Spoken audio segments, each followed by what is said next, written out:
You know, I was rather split if I should talk about this episode or Doggy Da Vinci first, but I figured out this one is a bit more relevant, so yeah. I get to Doggy Da Vinci eventually, cause it's easily one of my favorite episodes so far and I really want to talk about it. And now, let's begin.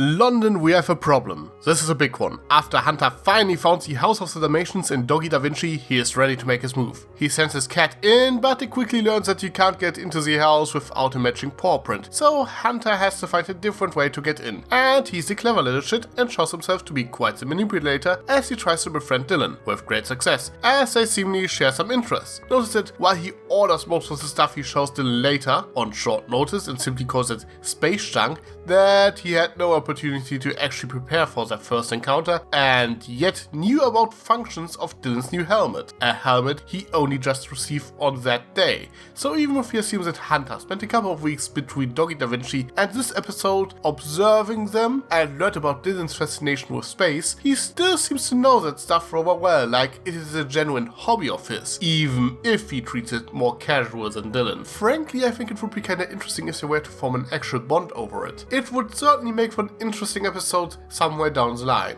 Anyways, there's something I really want to know. But dude, where's your human at? Oh, I'm in charge. Oh, you're in charge? Wow. He understands dog?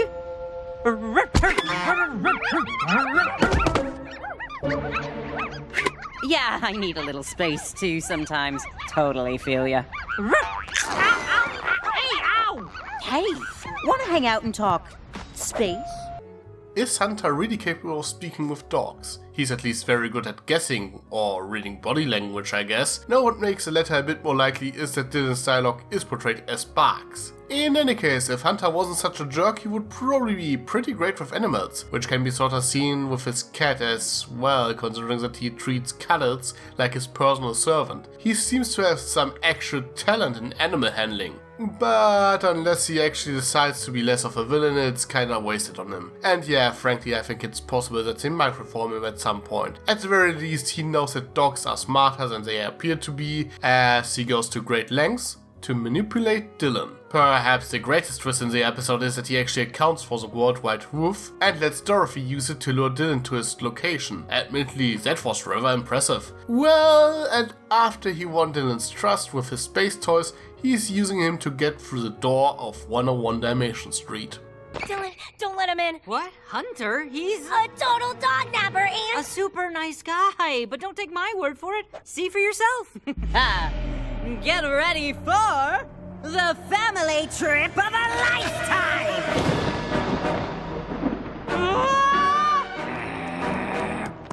Oh, the statistical probability of finding a human here is close to 0.01! I'm telling Mom!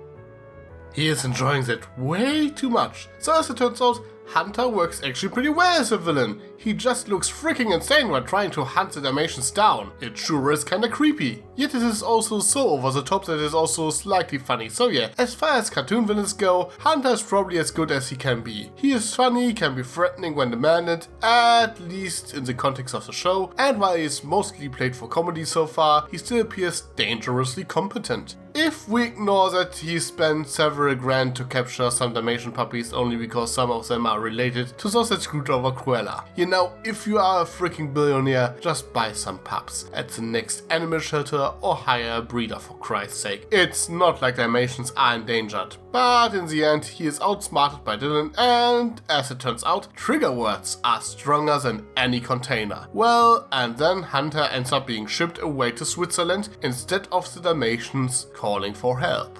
Rain on, Cruella! Get me out of here! And there we go. Anyone else get goosebumps after hearing the few notes of Cruella's song? So yeah, it appears that against all odds Cruella is still alive and was the one ordering Hunter around. Now frankly I can't really say that I'm surprised. Cruella is easily the most iconic thing about the What of One Dalmatians franchise after all. To some degree you can say she is the center of it. And hey, I'm looking forward to her eventual appearance, as Cruella is simply a fun villain to have around. Now, something that strikes me as odd is that Hunter refers to her as his great aunt. I was under the impression that he is supposed to be a direct descendant of hers, meaning her grandchild or something like that. Okay, I have to admit, wiki pages are not the most reliable source for that kind of stuff, but yeah, I kind of thought that was the case. But I do wonder if this might have been a last minute change. You see, originally I wanted to insert a small joke about Carlos the villain here. Cruella's son from the Descendants franchise, you might have heard about it. It's this Disney Channel movie series about children of Disney villains. I never watched it myself, so I don't know if they are good or bad, but thing is, while working on the script I learned that Cameron Boyce died back in July, only 2 months before this episode was aired. And yeah, that's pretty bad. No one deserves to die this young. May he rest in peace. But I wonder if the writers wanted maybe to avoid the implication of Cruella having a son in this continuity because of that, as it might seem a little bit insensitive and therefore tweak Cruella's and Hunter's relationship a bit. For the matter though, Carlos has a cousin named Diego DeVille who appears in 2 Descendant novels, so he might be Hunter's father.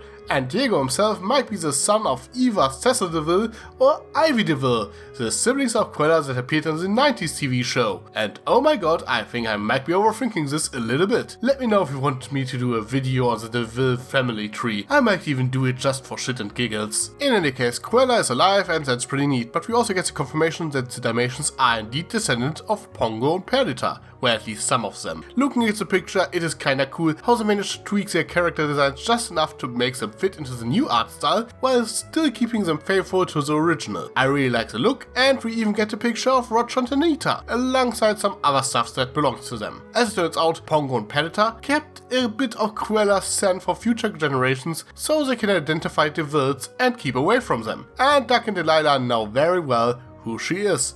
But they apparently never told their children about Cruella. Dolly did immediately recognize Pongo and Perdita though. Well, I suppose they never told them about Cruella because they didn't want to scare their children. After several decades, who would actually think that Cruella would still be after them for revenge? If they were to tell them without any reason, it would only make them paranoid.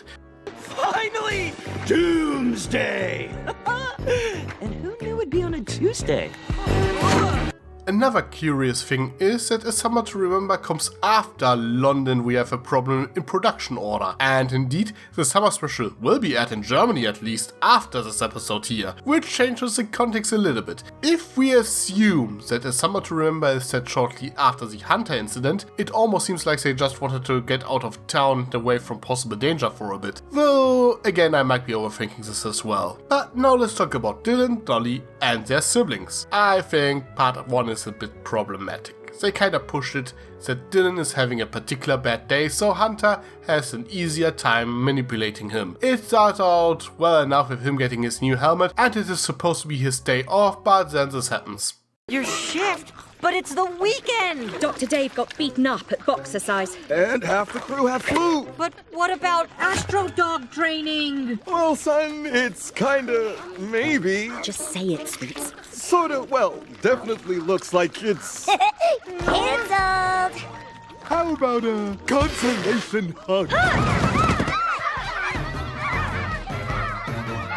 Yeah, not gonna lie, I love Dolly, but I do think she is worse here than in The Perfect Match. In The Perfect Match she was at least somewhat understandable jealous that her best friend ignores her to spend more time with her brother, but here she enjoys it way too much that Dylan's day has been ruined. And then there's this.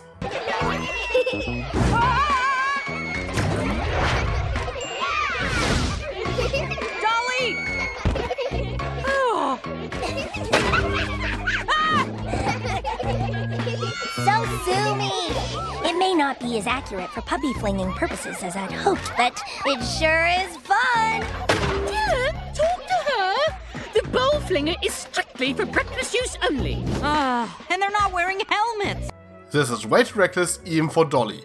She usually looks after her siblings that they don't hurt themselves. At this point, it seems more like she's intentionally as bad as possible to make Dylan's day even worse. Not that the other pups are any better, as they seem way more demanding than usual. And in particular Triple D using his new helmet as a bathtub, it's pretty obvious what the intention here is. It is supposed to make Dylan as frustrated as possible, so he latches onto Hunter, who shows understanding and shares his interests, to make it more believable that Dylan would trust him. But I think that wasn't really necessary and they overdid it. Thankfully, this isn't so much of a problem in part 2 once Dylan realizes that Dorothy is missing. Dolly snaps back to normal and we see her more caring side again, and she is also noticeably nicer to Dylan. But yeah, Dolly is still my favorite character in the show, but I do think she wasn't exactly likable in part 1. Now what else is there to say? While I don't really like how part 1 felt more like they were trying to make things as uncomfortable for Dylan as possible,